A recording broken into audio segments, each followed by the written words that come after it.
નમસ્કાર. આજે આપણે આયુર્વેદની એક એવી શક્તિશાળી અને પ્રાચીન પ્રક્રિયા વિશે વાત કરવાના છીએ જે આપણા શરીરને, સાચું કહું તો, રીસેટ કરી શકે છે. હા, આપણે વાત કરી રહ્યા છીએ પંચકર્મ વિશે, જે શરીરની માત્ર ઉપરથી નહીં પણ અંદરથી ઊંડાણપૂર્વક શુદ્ધિ કરે છે. તો ચાલો આજે આ વિજ્ઞાનને જરા નજીકથી સમજીએ. જુઓ, આપણે બધા આપણા ઘરને, ગાડીને, આપણી આસપાસની જગ્યાને એકદમ સાફ રાખીએ છીએ, ખરું ને? પણ શું ક્યારે એવો વિચાર આવ્યો છે કે આપણું શરીર, જે 24 કલાક આપણી સાથે રહે છે, એ અંદરથી કેવું હશે, એને સાફ કેવી રીતે કરવું? બસ આજના આપણા આ વિશ્લેષણમાં આપણે આ જ સવાલનો જવાબ શોધવાનો પ્રયત્ન કરીશું. તો આપણી આજની સફર કંઈક આવી રહેશે. સૌથી પહેલાં આપણે પંચકર્મના મૂળને સમજીશું કે આ વિજ્ઞાન છે શું. પછી એ 5 મુખ્ય પ્રક્રિયાઓ વિશે જાણીશું જે આની ઓળખ છે. આગળ વધીને એ પણ જોઈશું કે આજની ફાસ્ટ લાઈફમાં આની જરૂર કેમ છે અને એનાથી ફાયદા શું થાય છે. અને હા, સૌથી અગત્યનું, આ કોના માટે છે અને કોણે આનાથી દૂર રહેવું જોઈએ. તો ચાલો શરૂઆત કરીએ એકદમ બેઝિક સવાલથી. આ પંચકર્મ શબ્દ આવ્યો ક્યાંથી? એનો અર્થ શું થાય છે અને આ હજારો વર્ષ જૂનું જ્ઞાન આપણને શું શીખવે છે? પંચકર્મ નામમાં જ એનો અર્થ છુપાયેલો છે. પંચ એટલે કે 5 અને કર્મ એટલે કે ક્રિયા અથવા પ્રક્રિયા. એકદમ સરળ ભાષામાં કહીએ તો આ એવી 5 ખાસ આયુર્વેદિક ક્રિયાઓનો સમૂહ છે જેનો હેતુ શરીરમાં જમા થયેલા ઝેરી તત્વોને, જેને ટોક્સિન્સ કહીએ છીએ, એને જડમૂળથી બહાર કાઢવાનો છે. આ કોઈ નવી પદ્ધતિ નથી હો.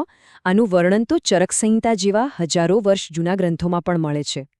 હવે જુઓ, આયુર્વેદનું માનવું છે કે આપણું આખું શરીર 3 મુખ્ય ઊર્જાઓ પર ચાલે છે, જેને દોષ કહેવાય છે: વાત, પિત્ત અને કફ. જ્યાં સુધી આ 3 દોષો બેલેન્સમાં હોય ત્યાં સુધી આપણે એકદમ સ્વસ્થ રહીએ છીએ. પણ જેવું આ બેલેન્સ બગડ્યું, સમજો કે રોગોને આમંત્રણ મળ્યું.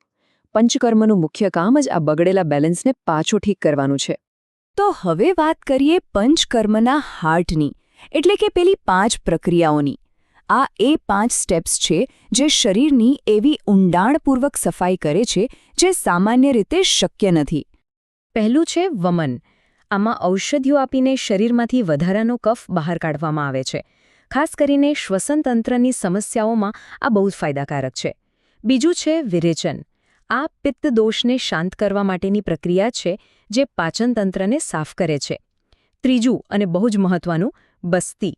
આમાં ઔષધીય તેલનો ઉપયોગ કરીને વાત દોષને નિયંત્રિત કરાય છે. ચોથું છે નસ્ય, જેમાં નાક દ્વારા ઔષધિઓ આપીને માથા અને ગરદન સંબંધિત સમસ્યાઓ દૂર થાય છે. અને પાંચમું, રક્તમોક્ષણ. આ લોહીને સાફ કરવાની એક વિશેષ પ્રક્રિયા છે જે સ્કિનની સમસ્યાઓ માટે તો જાણે રામબાણ ઇલાજ છે. પણ હવે મનમાં સવાલ એ થાય કે ભાઈ, આ બધી તો જૂના જમાનાની વાતો છે. આજની તારીખમાં, આધુનિક યુગમાં આપણને આની શી જરૂર? અરે, જરૂર કેમ નથી? જરા આપણી આસપાસ નજર તો ફેરવો. જંક ફૂડ, પ્રદૂષણ, સતત સ્ટ્રેસ અને ઊંઘ તો જાણે ગાયબ જ થઈ ગઈ છે. આ બધું ધીમે ધીમે આપણા શરીરમાં એક પ્રકારના ઝેરી કચરા તરીકે જમા થતું રહે છે. આયુર્વેદ આને આમ કહે છે. અને બસ આ જ આમને બહાર કાઢવા માટે પંચકર્મ એકદમ સચોટ ઉપાય છે.